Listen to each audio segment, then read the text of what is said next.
Assalamualaikum anak-anak, selamat pagi. Hari ini kelas 8 akan melanjutkan pembahasan mengenai pola bilangan. Lebih tepatnya, saya akan menjelaskan materi yang telah saya share minggu lalu supaya kalian lebih paham. Nah, di sini ada beberapa contoh pola bilangan dalam kehidupan sehari-hari. Yang pertama, ada penomoran rumah berdasarkan arah jalan. Deretan rumah di atas jalan itu diberi nomor ganjil 1, 3, 5 dan seterusnya. Sedangkan deretan rumah yang berada di bawah jalan diberi nomor genap.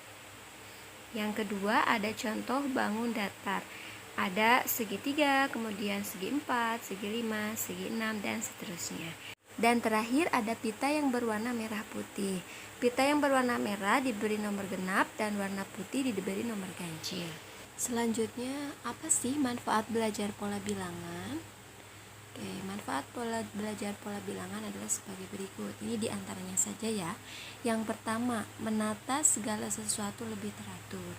Nah, contohnya adalah bayangkan jika di persimpangan jalan atau di perempatan jalan, khususnya DKI Jakarta, tidak ada lampu lalu lintas.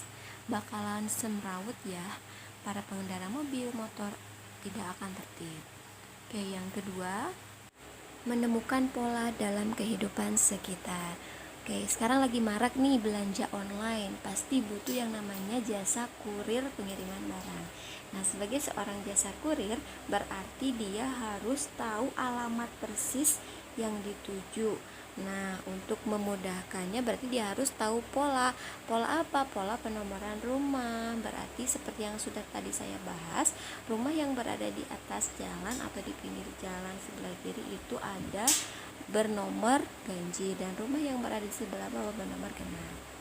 Yang ketiga adalah menentukan tingkat kemampuan akademik seseorang. Misalnya ada dalam tes potensi akademik. Nah, pola bilangan ini adalah salah satu materi yang ada dalam tes potensi akademik.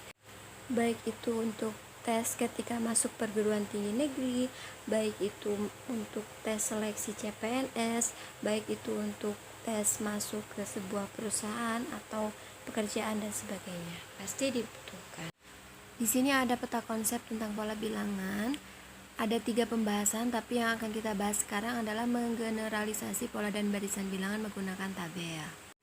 Supaya lebih paham, saya akan kasih contohnya. Di sini ada sebuah lampu hias berubah warna dari hijau, kemudian kuning, kemudian merah, dan seterusnya berubah setiap 2 detik dengan pola yang sama. Warna lampu apakah yang menyala pada urutan ke-15? Karena hari ini kita akan belajar menggeneralisasi menggunakan tabel, maka saya akan jawab dengan menggunakan tabel. Kita misalkan terlebih dahulu untuk lampu hijau H, kuning K, merah M. Nah, berarti yang pertama kali menyala adalah warna H, berarti hijau. Kemudian kedua kuning, ketiga merah, keempat balik lagi ke hijau, kelima ada kuning, keenam merah. Nah, berarti setelah kita beberkan, maka lampu yang akan menyala pada urutan ke-15 adalah merah. Selanjutnya kita akan menggeneralisasi pola dan barisan bilangan dari tabel yang sudah dibuat. Nah, bahwa hijau itu akan menyala pada urutan pertama, kemudian diulang lagi pada urutan ke-4, ke-7, ke-10, ke-13 dan seterusnya. Kemudian lampu kuning akan menyala pada urutan kedua, kemudian diulang lagi ke-5, 8, 11, 14 dan seterusnya. Kemudian lampu merah akan menyala pada urutan ketiga, kemudian diulang lagi ke-6, kemudian ke-9, ke-12, ke-15 dan seterusnya. Nah, ketiga barisan bilangan tersebut itu kita namakan sebagai pola bilangan. Jadi 1, 4, 7, 10, 13 dan seterusnya itu adalah pola bilangan yang masing-masing selisihnya adalah 3. Dari 1 ke 4 selisihnya 3, dari 4 ke 7 selisihnya 3, dari 7 ke 10 selisihnya 3 dan seterusnya. Begitupun dengan yang kuning dan merah itu masing-masing selisihnya 3. Kenapa selisihnya 3? Karena lampunya ada 3. Nah, di sini berarti berlaku kelipatan 3. Mana yang kelipatan 3? Jelas yang merah ya. Yang merah itu urutan menyalanya ke-3, ke-6, ke-9, ke-12, ke-15. Berarti selanjutnya 18, 21, 24, dan sebagainya. Nah, di soal tadi, lampu apa yang menyala pada urutan ke-15? Ya jelas merah. Kenapa? Karena 15 adalah kelipatan 3. Jadi gampang ya kalau misalkan ada soal lagi, lampu apa yang menyala pada urutan ke-30? Ya jelas pasti warna merah. Kenapa? Karena 30 itu kelipatan 3.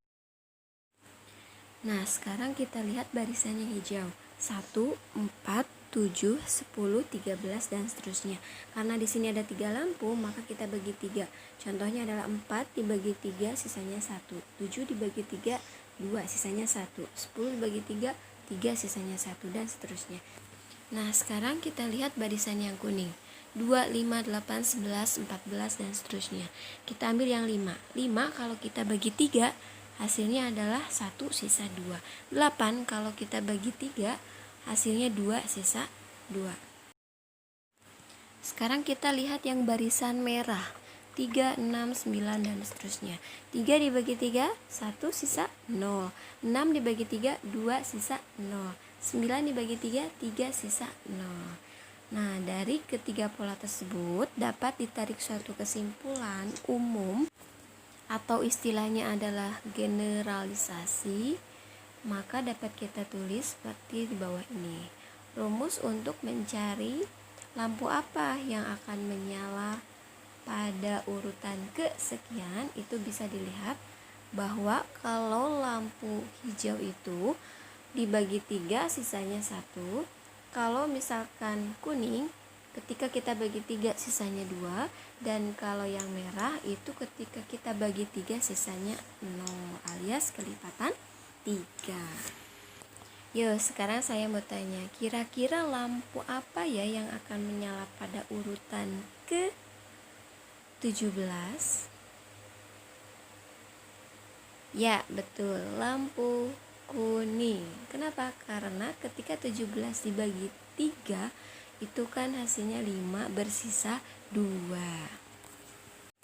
Nah, yang selanjutnya di akhir pembelajaran ini, coba kalian kerjakan soal-soal latihan yang berkaitan dengan lampu tersebut.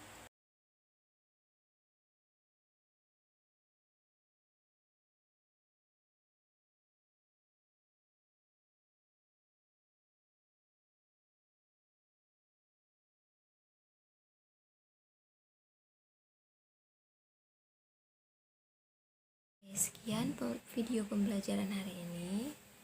Semoga bermanfaat. Terima kasih telah menonton.